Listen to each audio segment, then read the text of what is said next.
सर्वेभ्यो नमो नमः।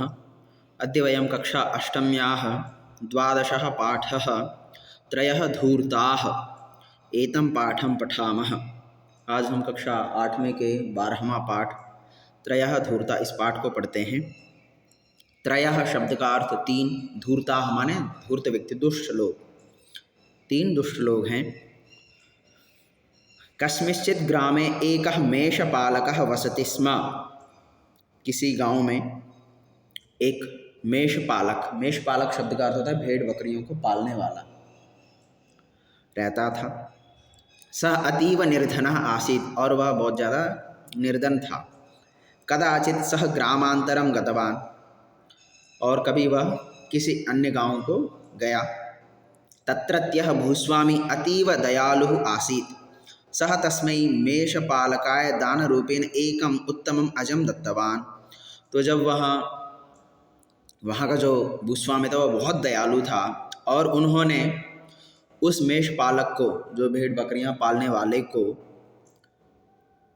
दान रूपेण एकम उत्तमम अजम दत्तवान, तो दान रूप में एक बढ़िया सा एक बकरे को दान रूप में दिया। मेषपालकः तम अजम स्वग्रामम आनेतुम उद्यतः, और मेषपालक उस बकरे को अपने गांव की ओर लेने के लिए उद्यत हुआ, माने तत्पर था, प्रयास किया। परंतु अजः मार्गे इतस्ततः धावितुम आरब्धवान्, परंतु जब वो मार्ग में उसको लेकर चला तो वो जो बकरा था वो मार्ग में इधर उधर दौड़ना प्रारंभ किया। अतः सः तम अजम स्कंदयोः निधाय ग्रामं प्रति गच्छति। तो जब वो परेशान हो गया इधर उधर दौड़ते हुए, तो अंतिम में उसने उस बकरे को अपने दोनों कंधों पर बिठाकर वो गांव की ओर चलता है। तेन एव मार्गेण केचन त्रयः धूर्ताः आगच्छन्ति स्म, और उसी मार्ग पर कुछ तीन धूर्त वहाँ पर आ जाते हैं। ते तं मेषपालकं स्कंदस्थितं अजं च दृष्ट्वा परस्परं चिन्तितवन्तः। तो उसी मार्ग में जब तीन धूर्त आ रहे थे, तो तब वे तीनों उस मेषपालक के कंधे पर स्थित अज को देखकर कुछ आपस में विचार करते हैं।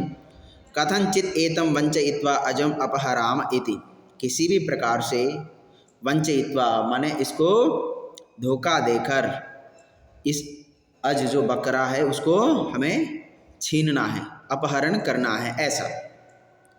अनंतरम तेषु एकः मेषपालकस्य पुरतः आगत्य उक्तवान्, तो उतने में जो उन्होंने योजना बनाई, तो उनमें से एक उस मेषपालक के सामने आकर कहता है, भो पंडित किम एतत् अकार्यम करोति भवान।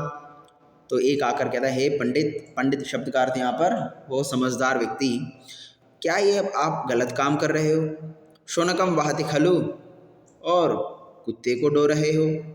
एतादृशम लोक विरुद्धम कार्यम न करणीयम, और इस प्रकार का लोक विरुद्ध, लोक में अप्रचलित जो कार्य है, जो विरुद्ध है, ऐसे काम नहीं करना चाहिए। जनाः यदि पश्यन्ति तर्हि हसन्ति इति, और लोग यदि देखेंगे तो आप पर हंसेंगे। सः कोपेन उक्तवान् किम भवान अंधः, तो इतने में मेषपालक ने गुस्से में कहा, क्या आप अंधे हैं?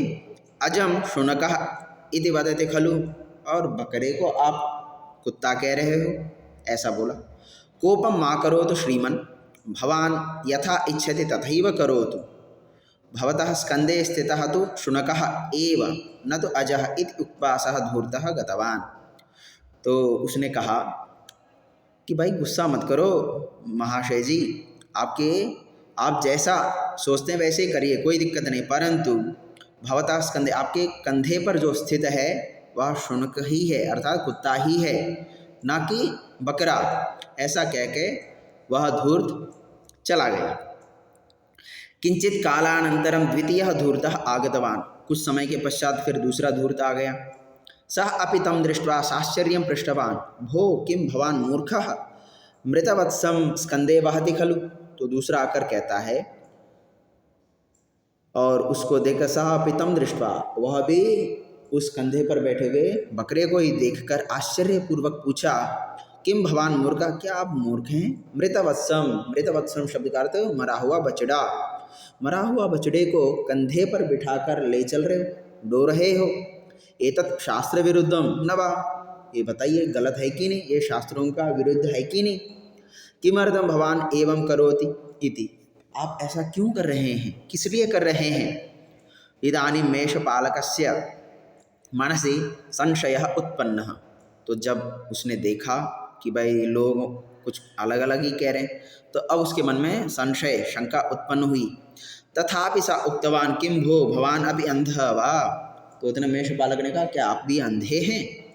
अजम मृतवत्सः इति वदति किल, भाई बकरे को आप मरा हुआ बछड़ा कहते हैं, आप अंधे हैं, आपको दिखाई नहीं देता।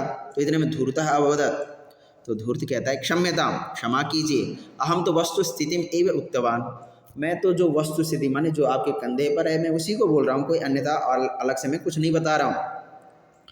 भवान यथा इच्छति तथा करो, तो आप जैसा चाहें वैसे करिए। इति उक्त्वा सः अपि गतवान, तो ऐसा क्या कि वो भी चला गया। पुनः तृतीयः धूर्तः आगतवान, फिर तीसरा धूर्त आ गया। सः पृष्टवान भोः किम एतत् अकार्यं करोति भवान, हे भाई आप क्या ये गलत काम कर रहे हो, ऐसे अकार्य जो करने योग्य नहीं उसको कर रहे हो। गर्धवं स्कंदे वहति किल भवतः बुद्धि नास्ति किम इति, और तीसरे ने कहा अरे गधे को डो रहे हो, कि आपके पास बुद्धि नहीं है क्या, ऐसा तीसरे ने कहा।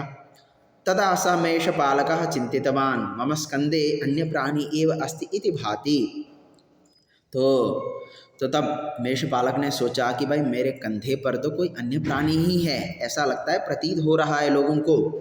एकः शुनकः इति वदति, अन्यः मृतवत्सः इति वदति, एक तो कुत्ता कह रहा है और दूसरा मरा हुआ बछड़ा कह रहा है, और एषः गर्दभः इति वदति, और जो यह तीसरा है वो गधा कह रहा है। अथवा एषः प्राणी मायावी स्यात्, या यह कोई मायावी प्राणी है, तस्मात् विभिन्न रूपेण दृश्यते, और लोगों को भिन्न भिन्न प्रकार से दिखाई दे रहा है, भिन्न भिन्न रूपों में दिखाई दे रहा है। अतः एषः मया न नेतव्यः इति, तो इसलिए इसको मेरे द्वारा नहीं ले जाना चाहिए। एवं चिंतयित्वा सः अजम परित्यज्य धावितवान, ऐसा सोच के वह वहाँ से भाग जाता है। ते त्रयः अपि धूर्ताः तम अजम नीत्वा स्वगृहं गतवन्तः, और वे तीनों के तीनों धूर्त जो थे उस अज को, उस बकरे को वहाँ से अपने घर ले जाते हैं। तो इसलिए हमें हमेशा ध्यान रखना चाहिए, इससे हमें यह शिक्षा मिलती है कि कोई कुछ भी कहें उस पर अपने बुद्धि के अनुसार निर्णय लेना चाहिए, अन्यथा जिस प्रकार ये मेषपालक को नुकसान हुआ था, हो सकता है अपने जीवन में भी इससे अधिक नुकसान हो। तो इसलिए अपने स्वविवेक के अनुसार ही हमें अपना कार्य करना चाहिए, विचार करना चाहिए, चिंतन करना चाहिए, क्योंकि दुनिया में लोग बहुत कुछ बताते हैं, परंतु वह हर बात को हमें अपने बुद्धि से सोच समझकर परख कर ही उसका निर्णय लेना चाहिए। धन्यवाद।